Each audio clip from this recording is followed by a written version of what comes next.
Yo, Bugsy, it says here they got something called the Vegas Mob Tour.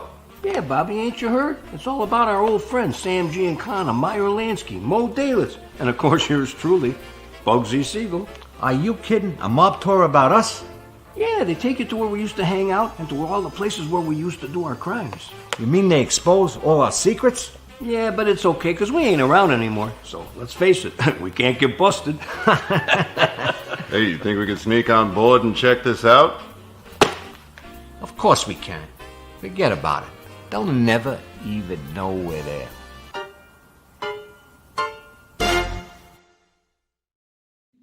Hey guys, welcome back. It's Adam Flowers. It's April the 13th. We're live. It's 4 p.m. right now in Chicago. And if you guys are just coming in, you're in for a really good one today. We have special guest with. So welcome back. It's Mob Vlog.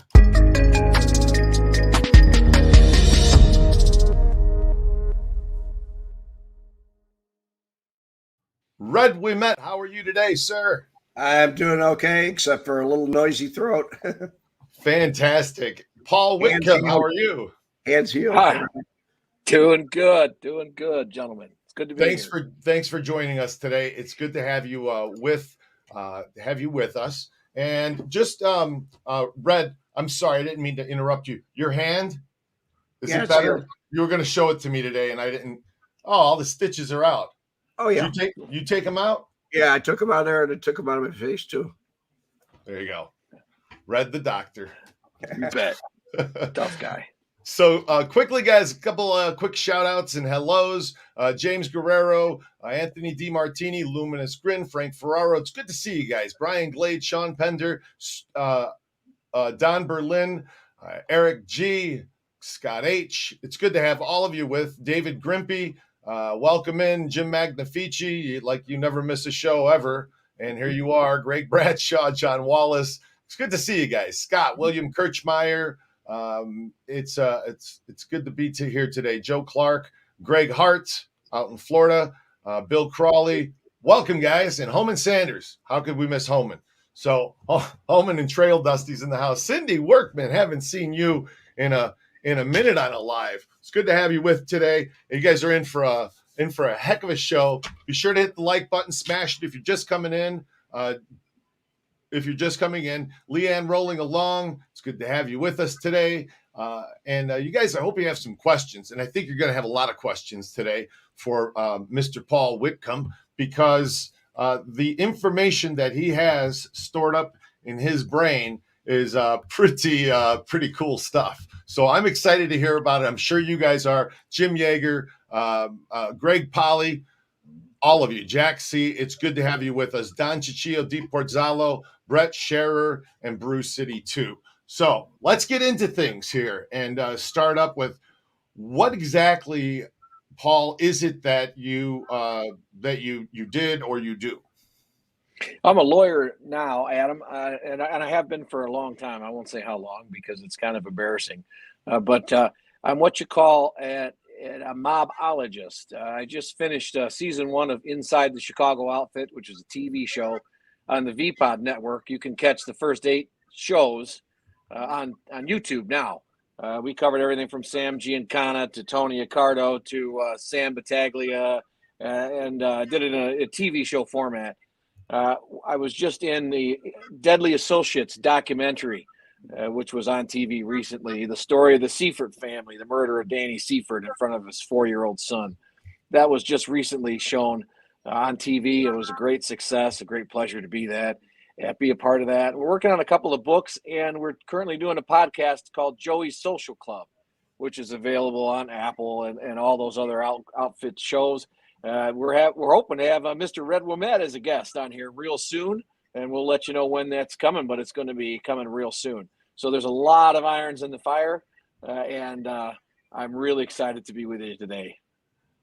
Awesome. And Scott H. will definitely post a link for you guys down there in the description to those channels and those playlists so that you guys can go to them and check them out. So just go check the description down below. After this is live, we'll have them up there for you guys. So you were involved with Sam Carlisi Wings his trial? Yeah. Yeah, absolutely. I was a federal law clerk at the time. And, Law clerk? What's a Explain law? to us what a law clerk is. Yeah, let's do that first. A lot of people don't know. That's a real good question, guys. Federal judges are the judges that are appointed by life by the President of the United States. They are the ones that shape and form the law that governs your lives, my lives, everybody's lives. And they're very important men and women. There's been a lot of coverage about the Supreme Court, the recent appointment to the Supreme Court. These men and women are appointed and serve for life. They decide things that affect all of us. Well, what rights we have and what the limitations on those rights are. And those federal judges are very well-respected lawyers from different walks of life, but they don't do all the work by themselves. They have young lawyers who come from top positions in local law schools or national law schools that are serving as their law clerk, which is essentially the lawyer to the judge. So what a law clerk does, and what people don't really realize, is it's actually the law clerk that reads all the motions, reads all the briefs, does all the research, reviews all the evidence, and it varies somewhat from judge to judge, but usually it's actually the law clerk or a 25, 26-year-old kid who writes the opinions of federal judges. So the vast majority of those opinions, which become the law that govern our lives, is actually written by these law clerks. And people don't realize that. Of course, the judge reads it and reviews it and signs it, but the law is shaped to a huge degree by these law clerks who people don't even know they exist. Most people didn't even know there was such a thing, or thought that a law clerk was someone who filed papers and things like that. But actually, that they're really responsible for a great amount of the development of our law. And you were the law clerk for? Judge Paul Plunkett, who was appointed by Ronald Reagan. He and I together had three big mob trials. I just happened to be really lucky, Adam. During my years with Judge Plunkett, we had the Carlisi trial, which was a big blockbuster. And after that, we had the Joe DeFronzo marijuana growing trial, which was also a fascinating case. And when we followed that up with Reuben Sturman, the king of porn, his trial. And I know Red knows all about Reuben and how Joey Lombardo tried to extort him and tried to bomb him. And that guy stood up to the Chicago outfit and actually won. But Uncle Sam got him. Luckily, though, I had all three of those trials when I was federal law clerk. Wow. So tell us about Carlisi. Carlisi, boy. Black Sam or Wings, depending on how you knew him. Carlisi started out, he went to high school, grew up in New York. And his brother, Roy, was actually a capo in the Buffalo, New York family. But his family came out to Chicago as Cicero, and he started parking cars for Joy Eupa in the 50s and the 60s. Bill Romer only knew him as a car parking guy and had no idea who this guy Carlisi was. But in the 70s, he became very close to Joey Eupa, started driving him around, taking his appointments, but he kept under the radar. He was arrested in the late 60s for running a gambling house, and he went under the nickname of Sam Drago Carlisi and then disappeared again. No one saw anything from him or heard anything from him until 1986 when Joey Eupa went to prison in the skimming case, the strawman case. And all of a sudden, the press is talking about how Joe Ferriola is now the boss of the Chicago outfit. Well, no. Joe Ferriola never took over the Chicago outfit. Eupa directly anointed Sam Carlisi in 1986 as outfit boss. John DeFronzo took over as underboss, and that was Cerrone's nomination. And we can argue about who the street boss was, and there's a lot of details we can talk about there. But Sam Carlisi from 1986, technically until his death back in 1997, was the boss of the Chicago outfit. The media had no idea. Law enforcement had no idea, but he was running things. He was calling the shots at the time of the Spilotro murder. Wow. So Can you tell us what you know about that, Paul? Sure. What about the hit team that came out? Well, Tony Spilotro was very much a mobster in the vein of Al Capone and Sam Giancana. Flashy, loved the life, loved the money, loved the power, loved the women. And he never did listen to Tony Accardo's advice. Tony Accardo, from the word go, always told his men, keep your head down. Keep your head down. Not all of them listened, and some of them succeeded without listening to it. I mean, Tony Accardo watched Al Capone, and the reason Al Capone wound up in prison was because he was too flashy. He threw it in the face of the government, and he just went too far. Same thing with Sam Giancana. He went too far. He provoked Bill Romer until the government decided, we got to get this guy. Tony Spilotro kind of lived that same kind of life. He had no rules. He had no respect.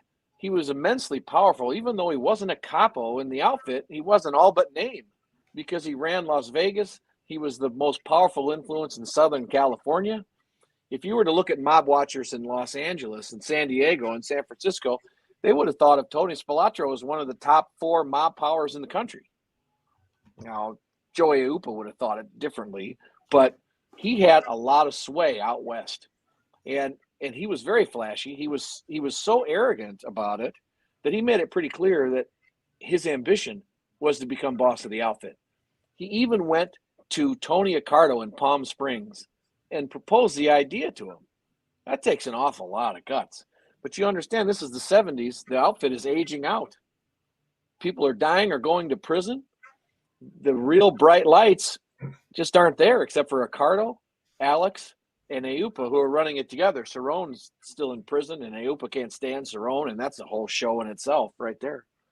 But Tony Spilotro was extremely powerful, and he wanted to take over the outfit, and he was running Las Vegas like he would have ran Chicago. Don't you think, Red? Oh, yeah. Oh, yeah. Paul, can you explain to the folks about the hit team that was sent out there? Yeah, a decision was made that Tony Spilotro had to be knocked down. And the outfit sent out a few guys. The number one guy is someone who Red really knows very well. And of course, that's Frank Schweiss. And Schweiss packed an Uzi with him, and he was going to shoot him right even on the courthouse steps, even if that's what it took to get the guy. I think he told Red all about this. That's what he told me, yeah. I thought I was the only person who knew about it. Oh no! This is for real. He said he's going to shoot him on the courthouse steps if that's the only way he could get the SOB. Now you can imagine the outfit bosses don't like things that are bad for business. How bad for business would it have been to have seen someone shot with a machine gun on the courthouse steps in Las Vegas? The bosses did not like that at all, and they said, "Get home now." So they called it off till they made a different plan. Yeah, a much more typical, well thought out plan. You know, Joey Ayupa's reign was so bloody. You guys know, he never, in Casino, the guy that kind of plays the Joey Ayupa role, Remo Gaggi. They talk about killing him, and he says, "Why take a chance? He's a nice boy. Why take a chance?" And that was Alan Dorfman. And that was Alan Dorfman. Yeah, the same thing. Why take a chance? So they lured Tony back with the promise of Michael, his brother, being made. And it was actually Jimmy Marcello, little Jimmy, underboss of the mob at the time, who called him and said, "Hey, you got to meet up with Sam." He knew who that was. That was Carlisi, the boss. Now, when you get whistled in like that, and Red can tell you this, you get whistled in, there are only 2 options. You go and take your chances, or you don't go and you die. And Spilotro knew this. That's why he left his jewelry at home and said to his wife, if we're not home before too long, something's bad. And Jim Marcello picked him up and took him to the basement of a house in Bensonville, walked down the steps, and he saw a crew, and he knew right away what was going to happen. He knew. There was no way he was getting out of that basement alive. And this was not a nice 3 slugs in the back of the head. Michael went in first, and he was walking at the bottom of the steps when Nick Calabrese grabbed him by the legs, and Louis Ubley put the garrote around his throat. Hey, guys, if you're just coming in right now, be sure to hit the like button, smash the like button. Please do. We have Paul Whitcombe with us today. And if you guys don't know who Paul is, Paul was a clerk for Judge Plunkett, a law clerk for Judge Plunkett. Is that right? Did you get the name right? You got it right. Okay, so um, and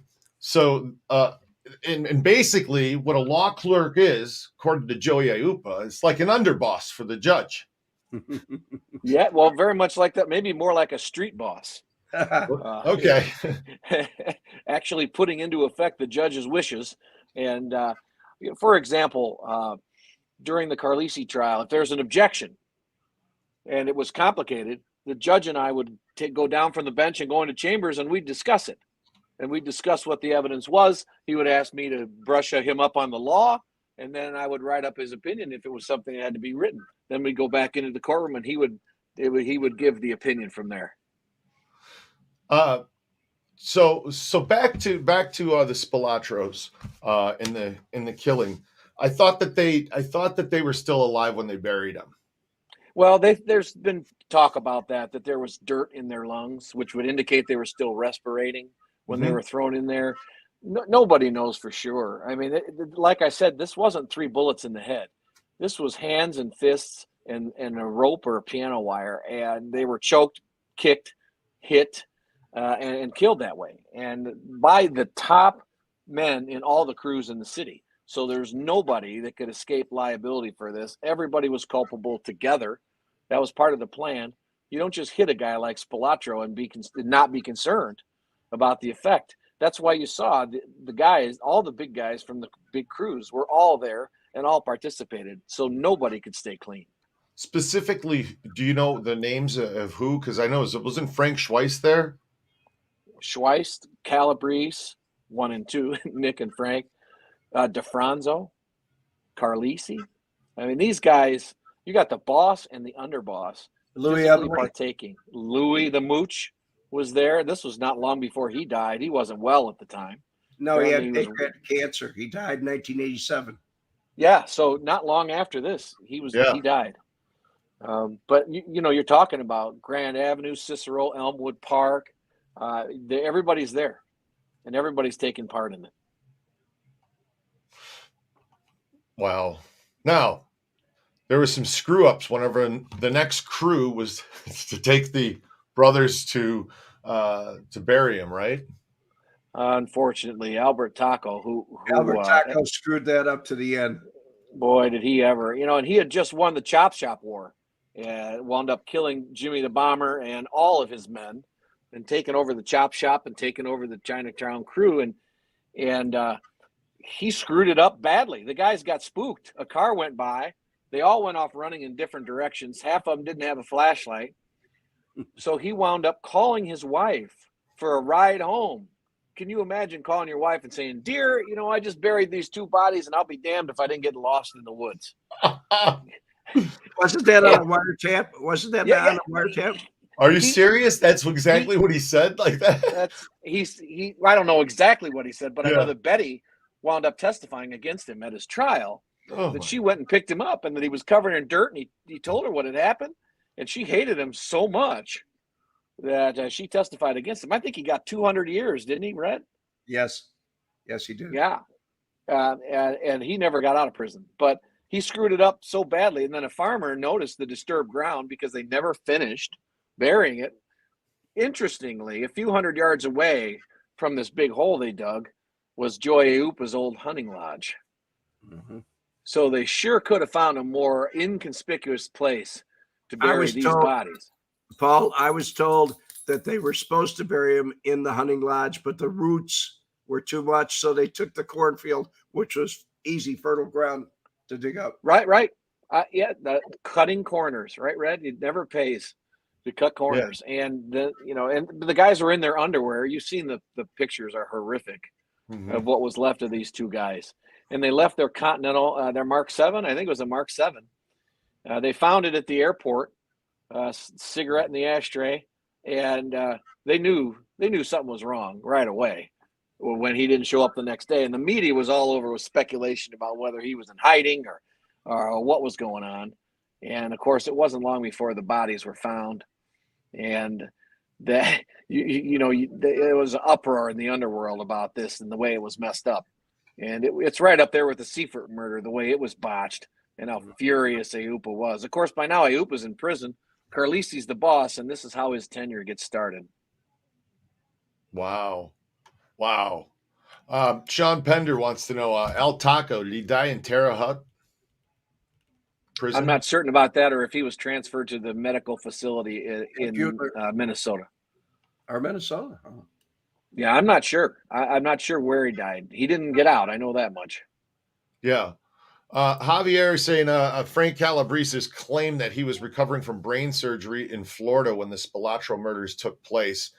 I've never heard anything about that, but I'm pretty certain that Frank Calabrese Jr. told me that his dad was there.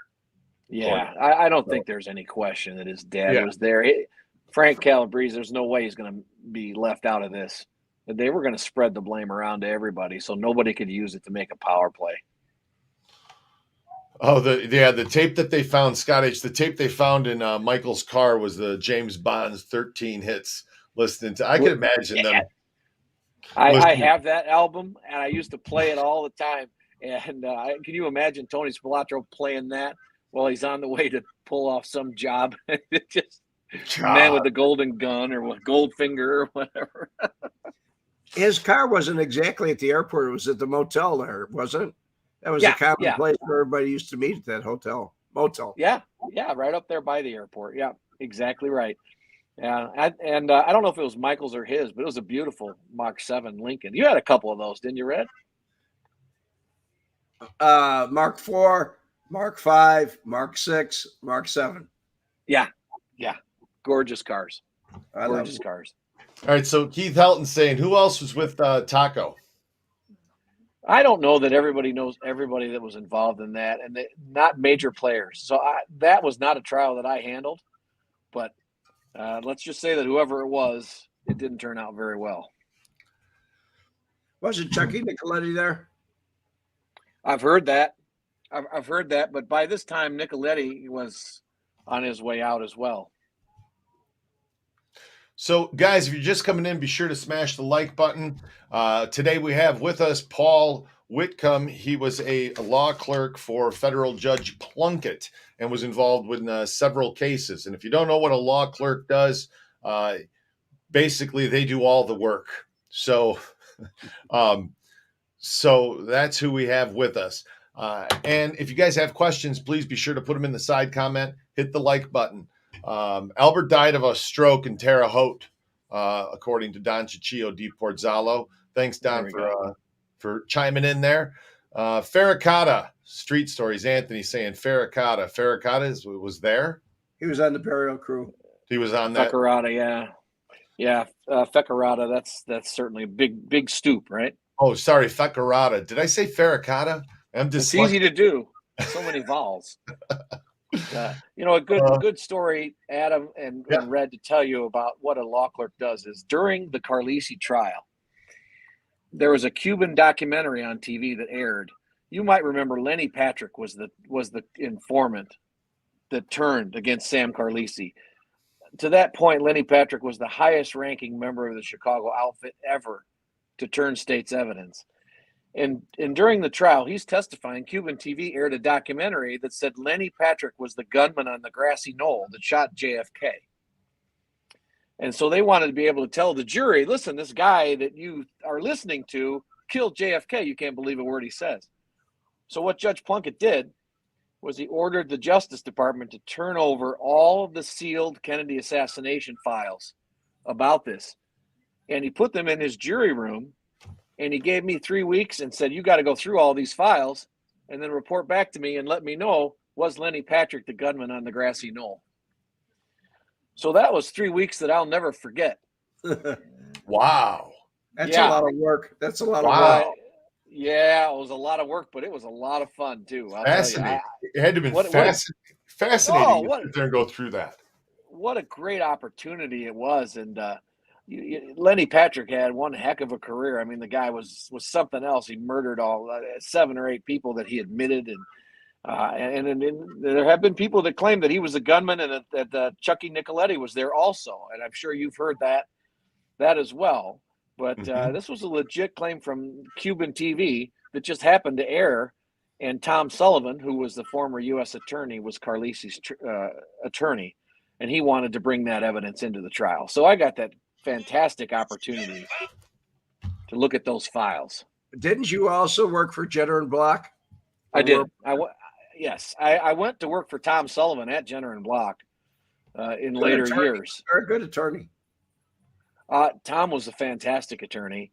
He represented Dino at the Schweiss trial. Yes. He really knew what he was doing. The guy was amazing. And there's a memorial service coming up for Tom here soon, celebration of life that the National Association of Criminal Defense Counsel is having. And I'm sure it'll be quite a celebration. There's a lot to celebrate for that man. But unfortunately, he was not able to save Sam Carlisi. No. According to Don Ciccio di Porzallo, Chick Rivario and Nick Guzino supposedly were there at the burial. I have never even heard these names. I don't even know if I'm saying them properly, but yeah, I don't know that. I wouldn't doubt that. I just they're lesser lights that I don't know very much about those guys. Got it. So, did you have the Accardo robbery case anything to do with that? Holman Sanders asking. I didn't have anything to do with that, but I did just finish a 2-part podcast on Joey's Social Club covering that. And we spent a couple of hours going over probably one of the most fascinating cases that I've ever seen. When you consider that these burglars had, I don't even know the right word, the balls, I guess, to break into the most powerful mob boss in the country's house. And how could they not expect to happen exactly what happened? I call it lack of common sense. That's putting it mildly. It's putting it mildly. And in my theory, I think that, the way these guys did this, and Lenny Patrick did this all the time, is he would go to, say, Ray Hara of King Nissan, and he'd make a friend out of the guy and do him some favors. And then he would send in Nick Gio or some of his tough guys, and they'd say, hey, Hara, listen, you got to pay the outfit for the right to operate, and we want $500,000 by Friday. And then Hara would panic, and he'd call Lenny Patrick and say, my friend Lenny, these tough guys came by. And Lenny would say, well, let me see what I can do. Then Lenny would come back and say, Ray, these are serious guys. They'll go after your children. They'll blow up your house. They'll blow up your car. But I put in a word for you, and I got them to reduce it to $250,000. If you give me that by Friday, you're safe. The old Badger game. Marshall Cafano used to play the same game with Joey Lombardo. Yeah, absolutely. So that's exactly what Lenny Patrick would do. And I believe that's what happened with Levinson in the Accardo burglary. I think they set Levinson up, that this was approved in advance. The jewelers got stiffed by Accardo, and they got mad and decided to go in and take their stuff back. And they paid for it with their lives. It's crazy. It's like lack of common sense. It really is. Yeah. All right, guys, if you're just coming in, hit the like button. Today we have Paul Whitcombe with us. And if you don't know who he is an attorney, and he was a law clerk for federal Judge Plunkett. He was involved with some pretty interesting mob cases. William Kirchmayer is asking you, Paul, who was the most vile person you prosecuted? Well, boy, that's really a tough question, because these guys, Carlisi, for example, he was a killer, and he personally killed people, and he was convicted of being involved in murders, but he was extremely polite to me. I saw him every day, every afternoon for a long period of time. He was always very friendly, always very collegial. His defense was that he was a retired grocer, never knew anything about the mob, that there was no mob, and he always treated me very well. So it's very difficult to say that he was a vile person, and the same was true of a lot of these guys. But I would say that one that I had with Judge Plunkett was the most vile, and that is John Wayne Gacy. Oh, yeah. We had his very last appeal before his execution. And so the night before he was scheduled to be executed, Judge Plunkett and I and the rest of the staff were up till about midnight working on the final appeal. And I wrote the final decision denying his appeal And so I guess in a way I killed John Wayne Casey. You could look at it that way anyway. Yeah. And he was by far the most vile I was ever involved with. Okay. Well, that was a well-deserved killing. Yeah. He earned it. So, okay, Scott H., back to the JFK files that you had to go through in the office for 3 weeks. Did you have a security clearance or have to do a non-disclosure agreement? It was part of my understanding that as the judge's law clerk, that what was shared with me in that capacity was to go no further than the judge, and it never has and never will. So is there things that you know that you can't say about? Of course. I'd have to come over there and kill you both. Yeah. Anything for ratings, right? Yeah, right. Bad Apple said he'd feel pretty good having you for an attorney. Well, Paul's a great attorney. Paul's a great attorney. I appreciate that. I really enjoy my work, and the mobology that I'm doing right now is it's always fascinated me since law school. I went to school with a girl who was the granddaughter of one of the bosses, and that's how I got interested in it. And she was a very fascinating person, still is a fascinating person, and that interested me in the duality of these people. You know, they could be great grandfathers and great parents and great members of their churches, but then they'd go to work and they'd bury somebody in a cornfield, and I never quite got over that duality. It's like a Dr. Jekyll and Mr. Hyde. Absolutely. And there are very few of them who are not like that. You know, maybe Sam DiStefano and a few others, but most of them, even Harry Ehlman and some of these others, you know, their families will tell you what caring men they were and how they cared about their families. You know, Frank Galabreese might have been an exception to that, another one, but most of them were also really decent to people that they cared for. You were there during Family Secrets, weren't you? I was around, yeah, and I also got to see Gus Alex's trial. Okay. I got to sit with Antoinette Giancana to watch the Gus Alex trial and talk about interesting color commentary. Wow, you know, to hear from Antoinette Giancana what she thought of Lenny Patrick when he was testifying against Gussie was really great. I wish you could have recorded in the courtroom because she was really something else. You know, you think Howard Cosell gave good color commentary. He had nothing on Antoinette Giancana. Wow. So Gus Alex, Yeah. who was Gus Alex exactly? Gus Alex started out in the 30s as a mob torpedo, just you know, a killer and a labor racketeer, and he was muscle. They called him Slim. He was tall and slim, but he was also immensely strong, and he wound up getting into Jake Guzik and Murray Humphrey's orbit. And when Murray Humphreys died in '65, Gussie Alex took over the Loop and the Connection guys, which meant that the mob's connection to all the politicians, all the cops, all the judges went through Gussie Alex. And Gus Alex was enormously powerful. He was so powerful, in fact, that when Paul Ricca died and Tony Accardo needed new leadership, he knew Joey Aiuppa was in line for it, but wasn't ready. And he pulled Gus Alex back from Florida and said, you are going to share power with Joey Aiuppa until he's ready. So here we have a Greek, Gus Alex, who was the top guy in the Chicago outfit. That's remarkable. But that's how powerful Gus Alex was. Wow. Didn't he have a mild case of agoraphobia? Oh, it wasn't mild. He had to go and take what they called the treatment every once in a while because he had such bad stress. He'd go to a place in Pennsylvania, a sanitarium, just to rest and relax. He had bad nerves, really bad nerves. And by the time of his trial, when he walked into the courtroom, he was – you've seen the old man act that Murray Humphrey put on, and Sam DiStefano, Paul Ricca, they all pretended to be really ill and infirm and harmless. And Gus Alex really did that to a T. He walked with a cane. He had his glasses on. He pretended to be this feeble old man, but without a doubt, he was one of the most powerful mobsters that ever existed. Hey, Joe Collada's in the room. How's it going, Joe? I hope you're having a great day and all is well. Here's his question. How come Johnny DeFranzo wasn't prosecuted in the family secrets trial? The $1 million question. The $1 million question. I can tell you this about it. Mitch told me it was going to be in Family Secrets too. You're not the only one who was told that. Mitch Red. told me that. That was the expectation.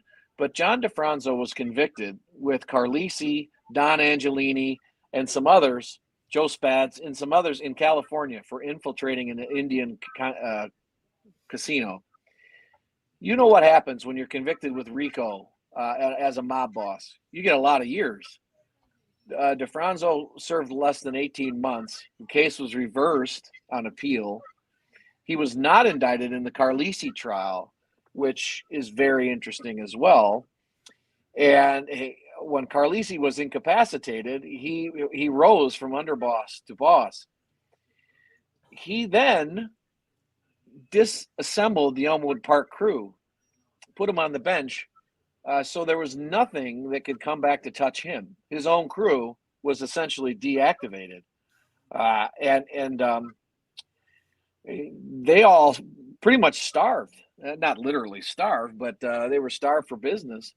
When Family Secrets came up, DeFranzo, the evidence against DeFranzo was the same that it was against Jimmy Marcello, that he was present in the basement and took part in the murder of the Spilotro brothers. He was not indicted. Never in the future was he indicted. And I'll tell you, I have no evidence that John DeFranzo was a cooperating witness. I have none. But I will tell you that the circumstantial evidence is very interesting. Can I point to a document or a witness who will say that DeFranzo was a cooperating witness? No. Are there circumstances that make me wonder? Yeah. Mm-hmm. It's also the same with Schweiss. He was never tried for murder. That was going to be in family. He ducked Family Secrets 1. So he went to the grave taking all his secrets with him.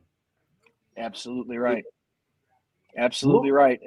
The thing about DeFranzo, guys, though, is that's interesting is if he was cooperating, why until the end of his active days, 2016, 2017, is he still meeting with Marco D'Amico and all these guys that were still active? They never shunned him. They never stayed away from him. It's almost like they didn't believe he was cooperating either. So Calzone 83, Louis Marino wasn't prosecuted either, even though Nick Calabrese testified he was at the Spilotro murder just like DeFranzo. Tomatoes got away with it as well, though I think he was in prison at the time. He got out later, I think, but he got out and went back to work until his death. So that's very interesting, too. I don't know why the prosecutors made the decisions they did. I'm sure you guys wondered about that as well. I know the Seiferts have all kinds of questions about the way that trial was handled. Nick Calabrese said there was, 35 murders that he gave information on, and they acted on 17. The others were never touched. And you got to wonder why that would be. Jim Magnifici's chiming in. Rumors have it that DeFranzo purposely bifurcated himself from his crew to avoid RICO against himself. It makes a lot of sense. John DeFranzo was a very smart man, and he made a lot of money in legitimate businesses. I mean, a lot. He didn't need illegal income to make a good life for his family at this point. He had all these legitimate businesses, and I can certainly see why he did exactly what he did. I think Jim Magnifici is absolutely right. I don't think that's any secret. That's why he benched the whole crew, is because he didn't want anything coming back to him. Mike Graham says, I don't think that it's far of a leap to surmise that Johnny DeFranzo cooperated with the authorities. So he was cooperating. Do you know for 100% certain, Paul, that he was? No, I would say that I do not know that for certain, and I would say I have no proof that he was. Only all these questions that are raised. Some people have suggested he could have been a dry source and that he entered into an agreement whereby as long as he didn't actively participate in any further crimes, he could not be prosecuted, and he gave information which was of no use to the government. I just don't know, Adam. All I can say is I cannot say honestly I know that he cooperated, because I don't know that. There are people out there claiming to know these things, but I can't corroborate it.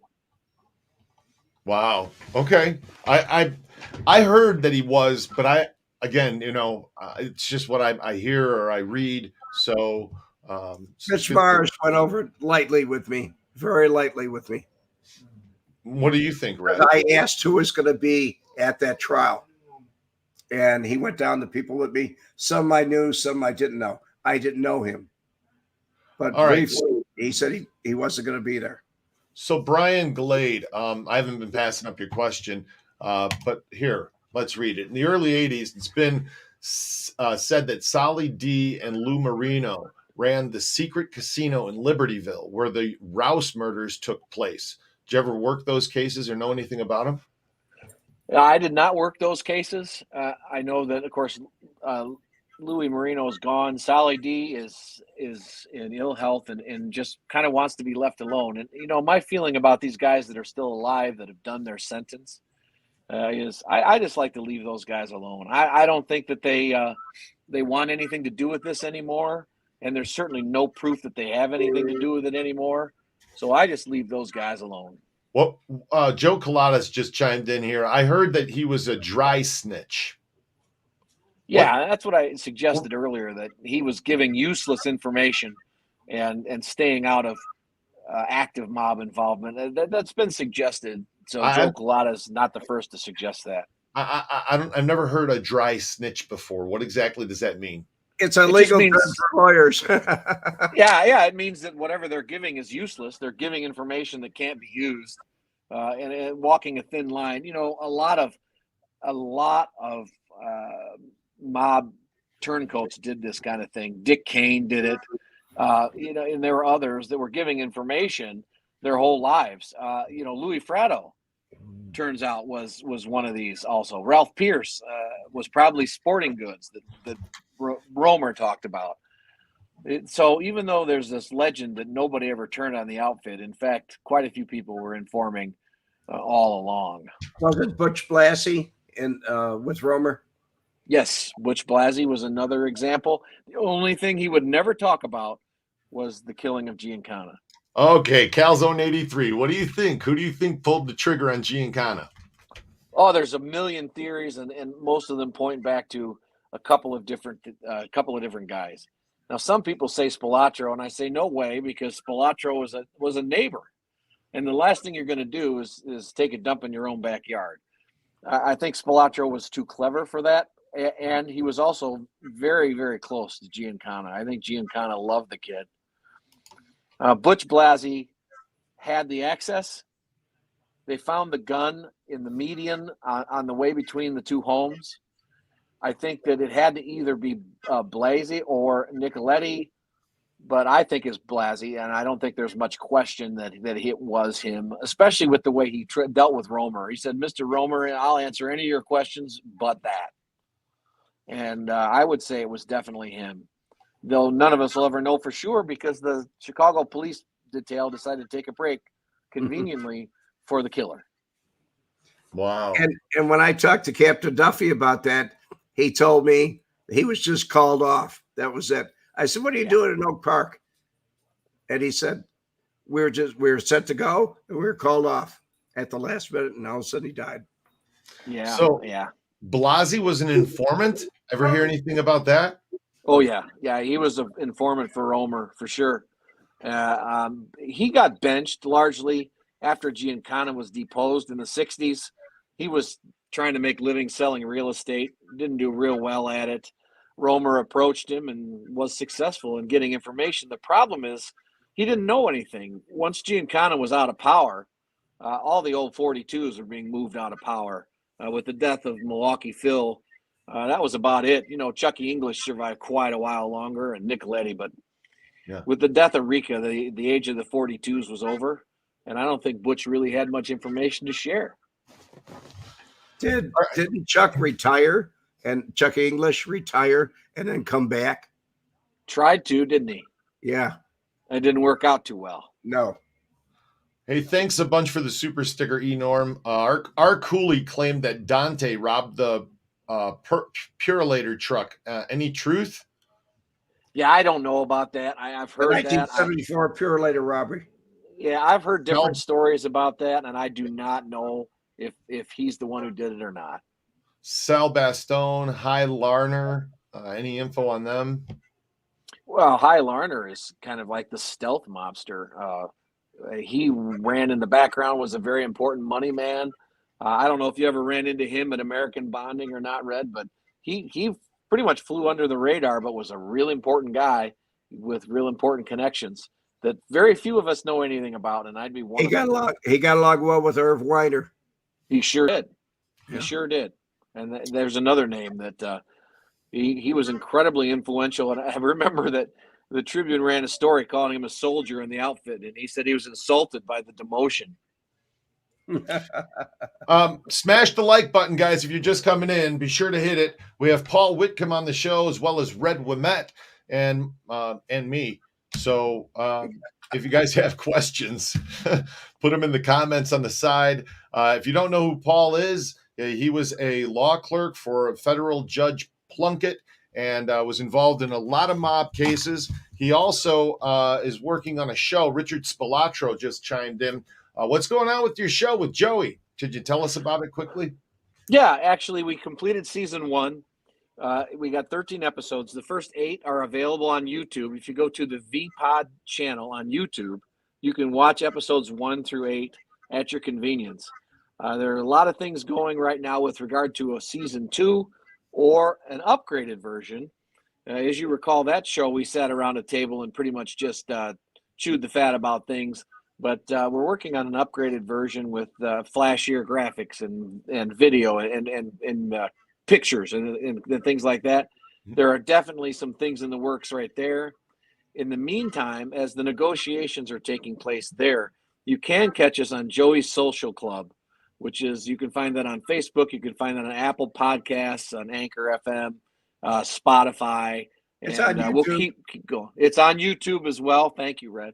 And that's what we're doing in the meantime while we put together season 2 of Inside the Chicago Outfit. Well, awesome. Everybody's enjoying this, including Ann Donnelly and Bill Mason. Thanks for chiming in. Nicoletti was dead during the Spilotro murders. He was. Yeah, that's right. Yeah. That's right. Who married Paul's lady after Philip passed away? Milwaukee Phil's. Who married Milwaukee Phil's lady? Oh, you mean the hit from the grave, Sam Cesario. Sambo Cesario. Yeah. I don't know if they married or he was just with her, but he was sitting in a lawn chair in his front yard and got popped even after Milwaukee Phil had died. You just don't date Milwaukee Phil's girl. That was a big mistake. Even though he was married at the time. That was his mistress. Yeah. Right. Hey, Luminous Grin just subscribed over there to the VPod TV. So Perfect. Just got another prescriber over there. And yes, and Luminous Grin, he was just out here just a couple of weeks ago, and he did the Vegas mob tour. This is Luminous Grin. Welcome back. It's Adam and Luminous Grin. Hey, everybody. Prescriber since like day 1. And he just did the tour. What'd you think? The tour's awesome. You guys got to do it. It's everything about casino that you wanted to see, and it's cool to see it all. What'd you think about Frank on the tour? Frank's great. See? It's almost like bringing him back to life when we did the tour. It is. It's cool. Anyhow, guys, please come out here and do the tour when you get a chance. Do it. Luminous Grin thinks it's good. It's got to be good. Thanks, dude. See ya. That's Luminous Grin. You got to do it, all right? Do it. That's what you got to do. Thanks again for doing the tour, Luminous. He also named us Rednesday. Yeah. Well, I watch a lot of YouTube, Bad Apple. I've watched Adam for a while now, and he turns out to be a great host interviewer. Wiping my nose off now. Thanks, Bad Apple. I hope it doesn't stink too much, you know? Yeah, no, I agree. You're the greatest. You're the greatest. I really enjoy this. Thanks, Paul. And thanks for coming on with us today. I mean, this is a lot of fun. It's a lot of fun, and I enjoy. I enjoy and it's not me. It's the viewers that are asking the questions. I couldn't come up with these greater questions. Any truth about Kent Clifford going to Chicago there and threatening the mob bosses after the Bluestein murders? What do you know about that? I say it's absolutely true. Okay. Wow, that's awesome. I tell Yeah. that story on the mob tour. I tell that we show where it happened, where the shooting happened. Then I tell them, I'm not telling you the story to bring up, bad memories for the Bluesteins or open any old wounds. The big story behind that is what happened with Kent Clifford going to Chicago, banging on the doors, and then going to Dorfman's office. And yeah, that's You bet. wow. That's a tough cop. Yes. Yeah, that is. These guys were really they were really tough guys, cowboys out here. Homer Bryant, hi guys. Do you think Gerald Scarpelli, the made man who cooperated but recanted, killed himself in lockup, or was he murdered? Oh, well, I think he tied his hands behind his back. He put a plastic bag over his head and he hung himself. No In the doubt. shower, alone. In the shower. Alone. Alone. Yeah. So Gerald Scarpelli was one of the two hitmen, Jerry Scalise and Gerald Scarpelli, that came out to Vegas. They were part of the Wild Bunch. Right. So I did not know he died in prison, though. He died in the federal jail, the MCC, and he just happened to be on the same wing as somebody that Red knows real well, didn't he, Red? Frank Schweiss was there, and they had rooms right across from each other. So he wound up with his hands tied behind his back, and then a plastic bag put over his head, and he was all alone in the shower. Sounds like an Epstein thing that went on in there. Oh, Epstein obviously killed himself as well. Yeah. I mean, that's very much like that. And Scarpelli was a bad dude. He was a bodybuilder. He was strong as an ox, but apparently he's strong enough to put a bag over his head with his hands tied behind his back. That's a lot of dexterity. It sure is. I've asked many people, Paul, did anybody do an investigation on that? Because I knew Chicago PD was not allowed to go in and take photographs. So the U.S. Marshals handled it themselves. Yeah, just like they handled the Epstein investigation, right? Very good. Outstanding. Yeah, you and I have laughed about that one before. Yeah, sure. That's when was the last mob suicide? Was it Frank Nitti? I mean, That's just not a way that they go. They don't go. They're not that kind of people. That's crazy. The only one I know of is Frank Nitti. Greg Hart just prescribed over there to your other podcast. He's got another one. Smooth Operator. The tour's on the bucket list real soon. Good. I'm looking forward to meeting you, Smooth Operator. Keith Helton, that takes talent. Yeah, that would take talent to do that to yourselves. Oh, man. Bob Cooley is Bifong Chi Chu. What does that even mean? That's language I don't recognize. I'm not sure. Sorry, Brian. That just doesn't make sense to me. So I noticed that you're a Batman fan. Oh yeah. Yeah, the greatest. Crime fighter. I like it. You bet. Yeah. You bet. We all grew up with Adam West, right? I didn't. Well, that was my childhood right there. If I could have had another career in life, it would have been as Batman. But I'm not rich, and I'm not a martial artist, and I'm not a great detective, so I would pretty much suck. You're a good mobologist. Yeah, there we go. At least I got that part of it covered. You're a very good mobologist. So Thank you, Red. So Vinny Parente said, bringing him back. I think they're asking about you, Paul, because David Grimpy said, got to have Paul on again. I mean, this was a great show. So I would love to. Would you like to come back on again? I'd love to. We got all kinds of things. We haven't even started to talk about the Carlisi trial, and we still got the Fronzo and Ruben Sturban and all kinds of good stuff. What about the after show? In the comments, would you like to hit number one if you want to see Paul back on? Hit number one if you want to see Paul back on. If you didn't enjoy this, hit number 2. Let us know. So let's see a couple of votes. Oh yeah, no, I don't think that we're going to get any bad. There's one. Where'd you study law? Keith Helton wanted to know. That's a good question. I went to Northern Illinois University because it was cheap. And it wound up paying off because I got the clerkship with Judge Plunkett, and that opened the doors to Jenner and Block, and everything from there. And NIU was great. I sent my son there. It's still cheap, but it's also really a great place. It's close to Chicago. I never regretted it. It was a great place. That's DeKalb, right? Yeah, it's in DeKalb, so it's just about 60 miles from the Loop. It's an easy trip. Joe, Well, would you like to stay for the after show? What's that? Explain it to him. The after show. Yeah, after we get done with our live here, we go over to Red's channel and we sit with Red. At least I do for an hour with him. If you're busy though, we completely understand if you have things to do, because I know you're a busy guy. But that's what we do after the broadcast. If you want to join us, you can if you'd like.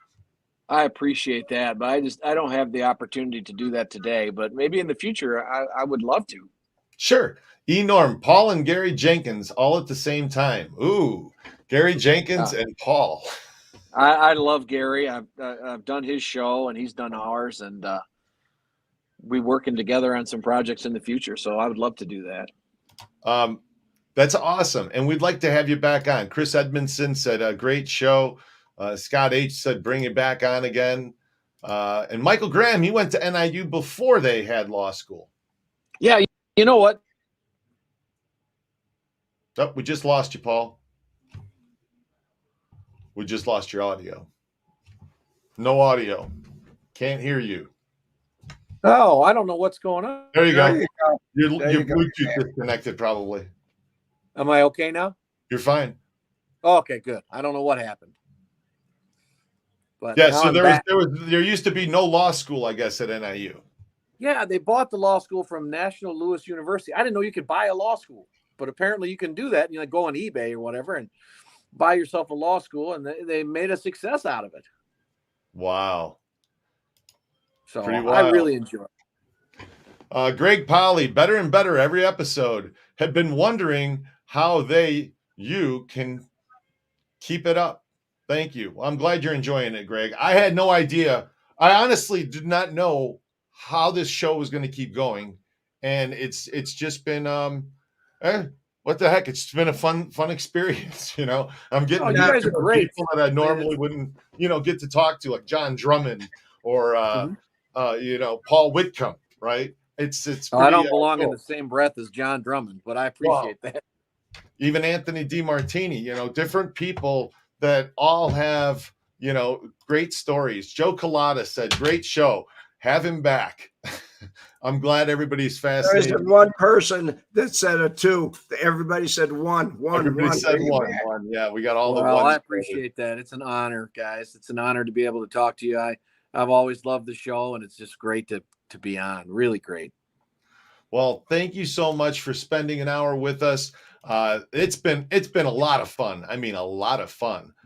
But all good things have to end. So maybe we can have you on in the future sometime. And thank you again. Thank you from all the prescribers, Paul. And thank you, Red, from the bottom of my heart for coming on the show again, because you've only done it 65 times now. It's awesome. Thank you, guys. Hey, thank you so much. Guys, it's been fun. Enjoy the rest of your day. Have a great time. God bless. And we'll see you next time. Mob Vlog.